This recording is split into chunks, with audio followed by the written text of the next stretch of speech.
Membuat benih jagung bermutu dan unggul, melalui pemuliaan tanaman, sebagai upaya perbaikan kualitas dan kuantitas hasil panen.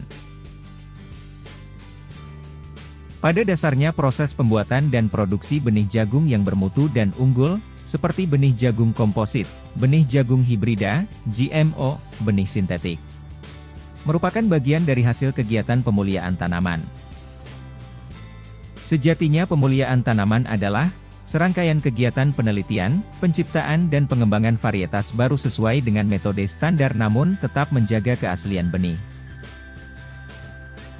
Definisi ini berdasarkan informasi dari Direktorat Inovasi dan Kekayaan Intelektual Institut Pertanian Bogor, IPB, di mana kegiatan pemuliaan tanaman ini merupakan langkah awal dalam rangka usaha pertanian.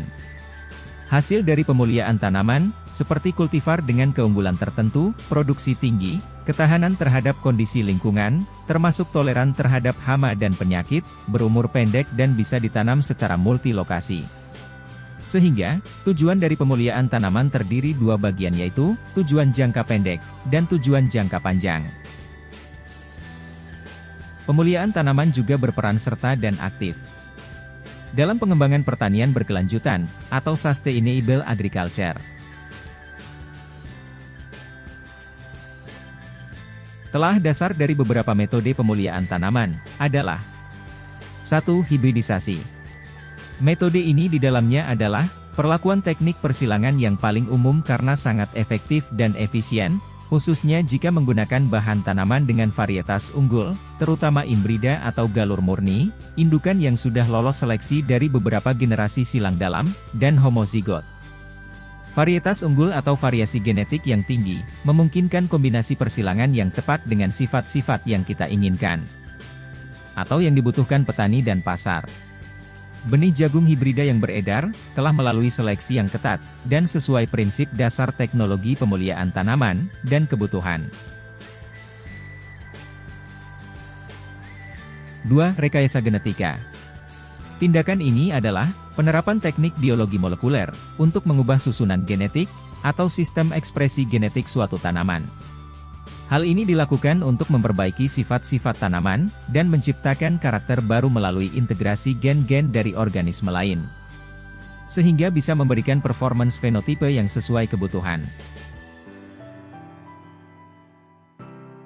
3. Kultur jaringan. Tindakan yang digunakan adalah, dengan metode untuk mengisolasi, atau memisahkan sel dan jaringan tanaman, seperti daun, akar, batang, dan tunas, lalu membudidayakan mereka dalam lingkungan terkendali dan aseptik. Hasilnya, dari penanaman bagian tanaman ini dapat beregenerasi menjadi tanaman lengkap.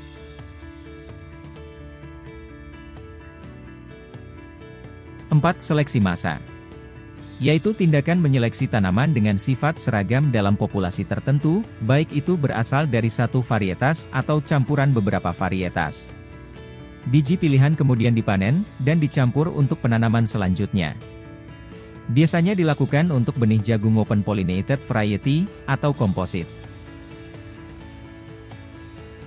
5. Uji keturunan. Merupakan kegiatan yang berupa, eksperimen untuk menduga susunan genetik individu tetua, dengan meneliti sifat-sifat keturunannya melalui perkembangbiakan generatif, yang dilakukan secara teratur. Uji keturunan terbagi atas uji keturunan HF-SIP, saudara tiri, dan uji keturunan full-SIP, atau sedara. Hal ini, tergantung pada pengetahuan asal-usul induknya.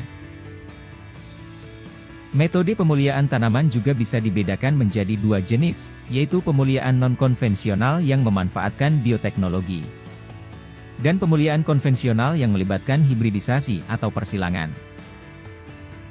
1. Pemuliaan non-konvensional. Dalam metode ini, adalah tindakan yang melibatkan bioteknologi dan mencakup teknik kultur jaringan serta rekayasa genetika. Kultur jaringan membantu memperbanyak bibit unggul dan meningkatkan keragaman genetik, sementara rekayasa genetika mengubah molekul genetik untuk memperoleh sifat dan tampilan yang baru. 2. Pemuliaan konvensional. Metode ini bisa melalui hibridisasi atau persilangan, yang melibatkan rakitan individu-individu hibrida atau galur murni, sebagai indukan dengan karakteristik unggul. Teknik pemuliaan konvensional ini, meskipun efektif tetap memiliki kelemahan karena informasi fenotipe seringkali mendapat pengaruh dari lingkungan. Dengan melibatkan beberapa metode dan teknik ini, maka pemuliaan tanaman dan teknologi terapannya akan terus berkembang untuk meningkatkan produktivitas, kualitas, dan ketahanan tanaman dalam menghadapi berbagai tantangan, baik di tingkat lokal maupun global. Tetap semangat pemulia tanaman Indonesia, penakar dan produsen benih. Semoga sukses selalu.